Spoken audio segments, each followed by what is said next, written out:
Hi Kipsters. What we're going to do right now is we're going to look at this problem right here, 2 1/5 minus 3/5. And what we're going to do is we're going to use subtraction today, and instead of subtracting by counting backwards, what we're going to do is we're going to use a number line to count up. All right? We're going to use a number line today to count up. So 2 1/5 minus 3/5 is really asking us one question. 3/5 plus what gives us 2 1/5? So on a number line, I'm going to visualize that and show you what that looks like. We're going to draw a line. Number line right here. And we're going to first place 3/5 on that number line. And I'm going to count up. Remember, this is really asking 3/5 plus what makes 2 1/5. So I'm going to put 2 1/5 over here on the number line, because 2 1/5 would belong right over here on the number line. Okay, so if I'm going to be counting up, that means I'm starting at 3/5. So I need to get to some sort of whole number. So the next whole number that comes after 3/5, so 3/5 is between 0 and 1 wholes. So I am going to have to count up. So the next whole after 3/5 is 1 whole. Alright? Now, I'm going to count from 1 to get to the next whole number that comes right before 2 1/5. The whole number that comes right before 2 1/5 is actually the whole number 2, because 2 1/5 is just 1/5 more than the whole number 2.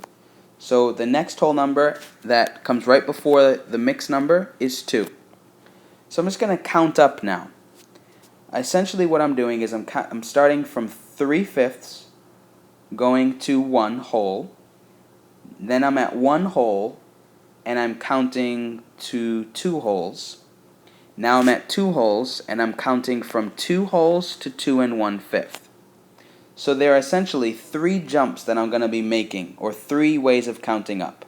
First, I'm going to go from 3/5 to 1. I'm at 3/5. What do I have to add to 3/5 to get to 1 whole?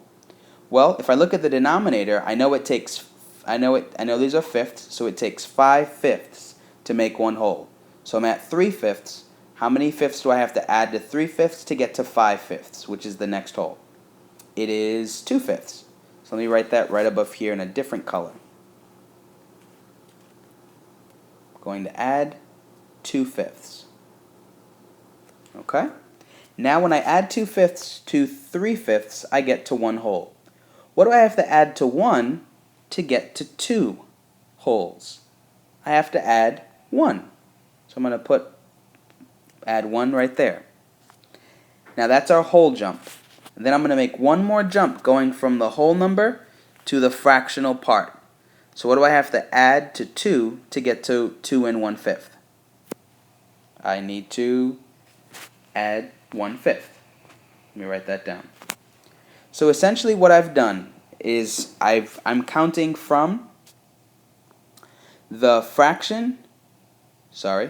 I'm counting from the let me just not move this, okay? I'm counting from the fraction to a whole number. Then I'm counting from a whole number to the whole number that comes right before the mixed number. And then I'm counting from the whole number to the fractional part. So it's from fraction to whole, from whole to the next whole that comes right before, and then the whole to the fractional part. So if I look at this, this is really just the gap between 3/5 and 2 1/5. Well, how much did I have to count up to get from 3/5 to 2 1/5? Let me count my fractional parts first. So this was equal to 2/5, which is right there, plus, just counting my fractional parts, 1/5.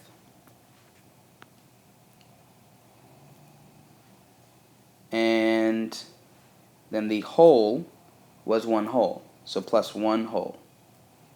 Okay? And then I just take a look here, and I add up 2/5 and 1/5, and that's 3/5.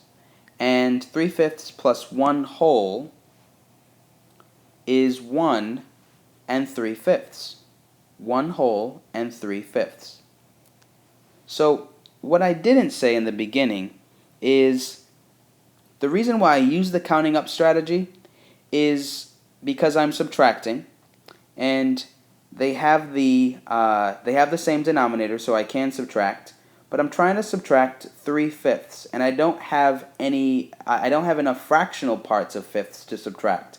I actually do, but I don't want to have to. I don't want to have to unbundle this 2 and rename 2 and 1/5. So I'm just going to count up.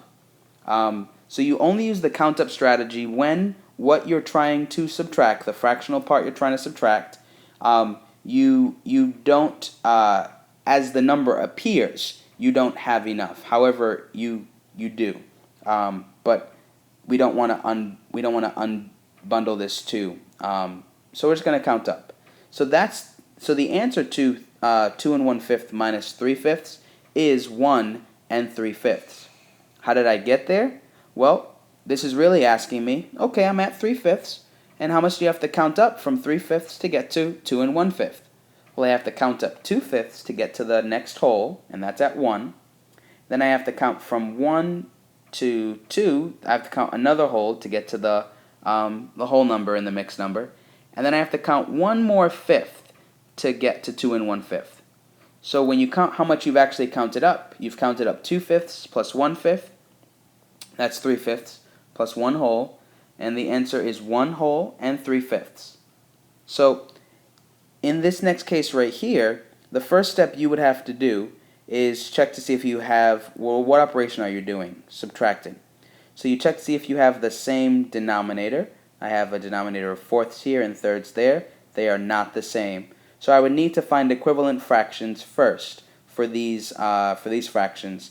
So the equivalent mixed number would be 3, and I would multiply both the 2 and the 3 by the other fraction's denominator, which is 4.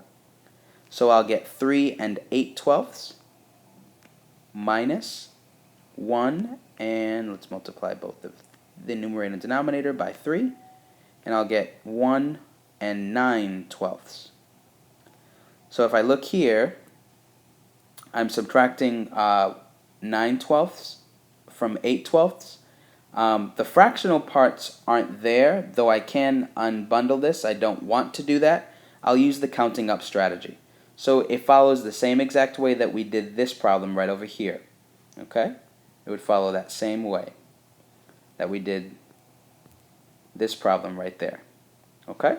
So we'd plot 1 and 9/12 here, and plot 3 and 8/12 on the number line here, and I would just simply count up from 1 and 9/12 to the next whole, and then from that whole to the whole number in 3 and 8/12, and then from the whole number to 3 and 8/12.